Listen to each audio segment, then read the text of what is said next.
नहमदुहु व नुसल्ली व नुसल्लिम अला रसूलिहिल करीम अम्मा बाद फ़अऊज़ु बिल्लाहि मिनश शैतानिर रजीम बिस्मिल्लाहिर रहमानिर रहीम।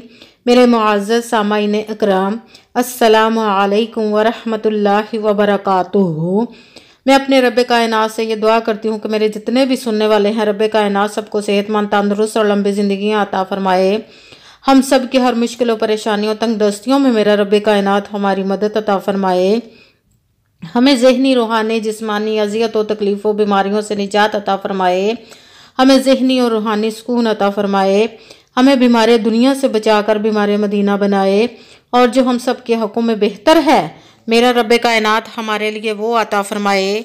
और जो हमारे हक़ों में बेहतर नहीं, उसका ख्याल भी हम सब के दिलों से निकाल दे और हम सबको अपनी रज़ा पर राज़ी रहने वाला बना दे। आमीन सुमा आमीन।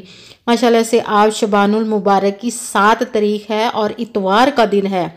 और जो आज मैं आप लोगों को वजीफ़ा बताऊंगी, ये वजीफ़ा जिस भी घर में ये अमल पढ़ा जाता है, उस घर का बच्चा बच्चा अरबपति बन जाता है। इसको आज आप ज़रूर पढ़ लीजिएगा। अल्लाह पाक आपकी गैबी ख़जानों से आपको मदद अता फरमाएगा और आपको अपने गैबी ख़जानों से दौलत अता फरमाएगा। इस वजीफ़े को पढ़ने से आपकी फौरी ही खाली झोलियाँ जो हैं वो भर जाएंगी इंशाअल्लाह अज़ीज़। अगर आप अपना घर ख़रीदना चाहते हैं तो वो भी आप ख़रीद सकेंगे। अगर किसी पर इतना कर्ज़ है कि उनका कर्ज़ उतारने का कोई सबब नहीं बन रहा और वो बहुत ज़्यादा परेशान है, तो वो भी इस वजीफ़े को पढ़ ले। अगर किसी के बच्चों की शादियां नहीं हो रही या उनकी ख़ुद की शादी नहीं हो रही, तो भी वो इस वजीफ़े को पढ़ ले। अगर कोई बहुत ज़्यादा बीमार है तो सेहत के लिए भी इस वजीफ़े को पढ़ सकते हैं। और अगर किसी की औलाद नहीं तो वो भी इस वजीफ़े को पढ़ लें। अगर इसके किसी भी मकसद, किसी भी काम, किसी भी मुराद के लिए आप इस वजीफ़े को पढ़ सकते हैं। आज के दिन आप पूरे दिन में किसी भी टाइम पर, किसी भी जगह, घर, मदरसे, मस्जिद, ऑफिस, कहीं पे भी बैठकर आप इस वजीफ़े को पढ़ सकते हैं। आप जब वजीफ़ा पढ़ने लगे तो कमेंट्स में अपना नाम और जगह आप जहां रहते हैं उसका नाम ज़रूर लिखिएगा, ताकि मैं भी आप लोगों के लिए दुआ कर सकूं और फिर आपको वजीफ़े की भी इजाज़त मिल जाएगी इंशाअल्लाह अज़ीज़। और आप जब किसी भी मकसद के लिए इस वजीफ़े को करने लगें तो सबसे पहले आपने रब कायनात पर यकीन कामिल रखना है। कहते हैं कि यकीन कामिल होता है, पीर कामिल नहीं होता। इसलिए रब कायनात पर यकीन कामिल रखिएगा और 5 वक्त की नमाज की पाबंदी भी लाजमी रखिएगा और अच्छी नीयत रख के कीजिएगा कि रब कायनात कुरान पाक में इरशाद फरमाता है, इन्नमल अमालु बिन्नियात, कि जो अमलों का दारोमदार होता है वो नीयतों पर होता है। अगर हमारी नीयत अच्छी है तो हमारा अमल भी अच्छा होता है, और अगर हमारी नीयत ही अच्छी नहीं तो हमारा अमल भी अच्छा नहीं होता। चाहे हम जितनी मर्जी मेहनत कर लें, जितनी मर्जी कोशिश कर लें, हमें वो अजर, वो फल नहीं मिलता, हमें नाकामी ही मिलती है। इसलिए अच्छी नीयत रख के कीजिएगा। अगर वीडियो अच्छी लगे तो इसको लाइक ज़रूर कीजिएगा और कमेंट्स में अपना नाम और जगह ज़रूर लिखिएगा और आगे भी शेयर कर दीजिएगा, ताकि किसी दूसरे को हमारी वजह से फ़ायदा पहुंचे तो हमारे लिए सदका जारिया बन जाए। और जो नए हैं इस चैनल पर तो इसको सब्सक्राइब कर लें और बेल आइकन को भी दबा लें, ताकि मेरी अगली आने वाली वीडियो आप तक पहुंच सके। अगर कोई मुझसे किसी मसले के बारे में इस्तारा करवाना चाहते हैं, या कि हिसाब लगवाना चाहते हैं, या किसी काम के लिए वजीफ़े को पूछना चाहते हैं, या कि महफिल मिलाद के लिए बुलवाना चाहते हैं, या कि कुरान पाक ऑनलाइन पढ़ना चाहते हों, तो व्हाट्सएप का नंबर वीडियो पर चल रहा है, आप लोग रब्ता कर सकते हैं। जो मेरे भाई या बुज़ुर्ग मुझसे रब्ता करना चाहते हैं वो व्हाट्सएप पर वॉइस मैसेज करके मुझसे बात कर सकते हैं। अगर कोई बहनें या माएँ मुझसे बात करना चाहती हैं तो व्हाट्सएप पर वॉइस कॉल करके मुझसे बात कर सकती हैं, अपना मसला बता सकती हैं। और आपने जब भी इस वजीफ़े को करना लगना है कहीं पे भी बैठ के, तो उस जगह पे आपने सुकून, इत्मीनान और तवज्जो के साथ करना है कि वजीफ़े के दरमियान में ना तो आपने किसी से बात करनी है, ना ही उठना है, ना ही फ़ोन इस्तेमाल करना है। बिल्कुल खामोशी, तवज्जो और ध्यान के साथ करना है।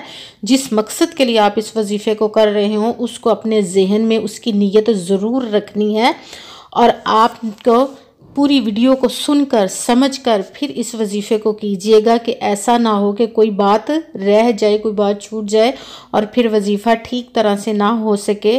اور آپ نے اس ویڈیو کو پورا سن کے پھر وظیفے کو کرنا ہے تاکہ تعداد میں کسی قسم کی کمی یا بیشی نہ ہو جائے۔ اگر ہم اپنی طرف سے خود سے کسی لفظ میں کم یا زیادہ ہم کر دیتے ہیں تو بھی ہمیں وہ اجر وہ پھل نہیں ملتا، ہماری مرادیں پوری نہیں ہوتی۔ اسی لیے آپ نے پوری ویڈیو کو دھیان اور توجہ کے ساتھ سن کے سمجھ کے پھر وظیفے کو کرنا ہے۔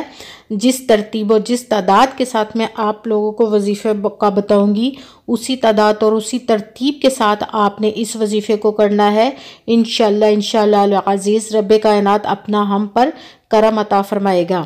سب سے پہلے تو آپ نے پورے دن میں آپ چاہیں تو ایک مرتبہ اس وظیفے کو پڑھ لیں، چاہیں تو آپ 2-3 دفعہ بھی اس وظیفے کو آج کے دن پڑھ سکتے ہیں۔ اگر یہ وظیفہ آج کے دن آپ نے نہ پڑھا تو پھر آپ نے اگلے سال جب شعبان کی 7 تاریخ آئے گی تو ہی آپ اس وظیفے کو پڑھ سکیں گے۔ اسی لیے آپ سے کہہ رہی ہوں کہ جیسے ہی آپ کو ویڈیو ملے تو آپ اس وظیفے کو پڑھ لیجئے گا۔ پورے دن میں کسی بھی وقت آپ پڑھ سکتے ہیں، کہیں پہ بھی بیٹھ کر پڑھ سکتے ہیں۔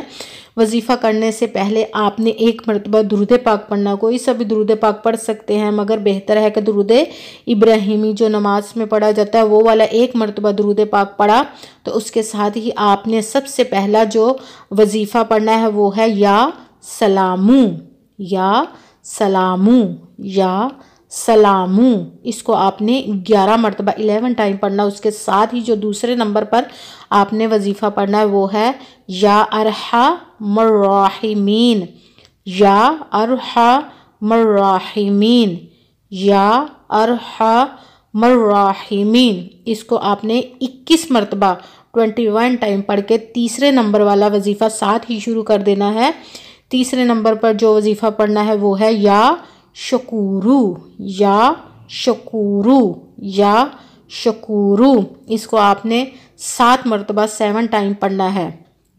سب سے پہلے آپ نے درود پاک ایک مرتبہ پڑھا، اس کے ساتھ ہی آپ کا وظیفہ شروع ہو جائے گا۔ سب سے پہلے نمبر پر جو وظیفہ پڑھنا ہے، سب سے پہلے تو آپ نے درود پاک پڑھا، اس کے ساتھ ہی آپ نے یا سلامو، اس کو آپ نے 11 مرتبہ 11 ٹائم پڑھا، اس کے ساتھ ہی یا ارحم الراحمین، یہ اس کو آپ نے 21 مرتبہ 21 ٹائم پڑھا، اس کے ساتھ ہی یا شکورو، اس کو آپ نے 7 مرتبہ 7 ٹائم پڑھ کے یہ تیسرے نمبر والا آخری وظیفہ تھا۔ جب آپ نے ان تینوں وظیفوں کو پڑھ لیا پوری تعداد کے ساتھ تو اس کے ساتھ ہی آپ نے وہ والا درود پاک پڑھنا جو وظیفہ شروع کرنے سے پہلے آپ نے درود پاک پڑھا تھا، وہی درود پاک ایک مرتبہ پڑھ کے اپنے دونوں ہاتھوں کو بلند کر لینا ہے رب کائنات کی بارگاہ میں، کیونکہ یہ مہینہ نصیبوں کو لکھا جانے والا، تقدیروں کو بدلنے والا مہینہ ہے۔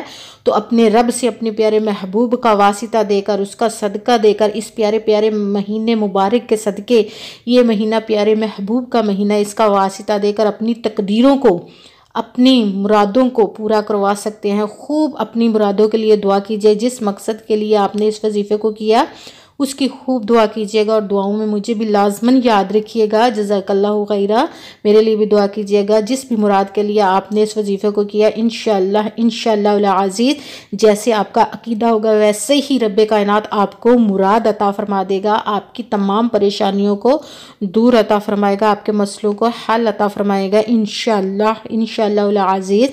آمین ثم آمین۔ السلام علیکم ورحمۃ اللہ وبرکاتہ۔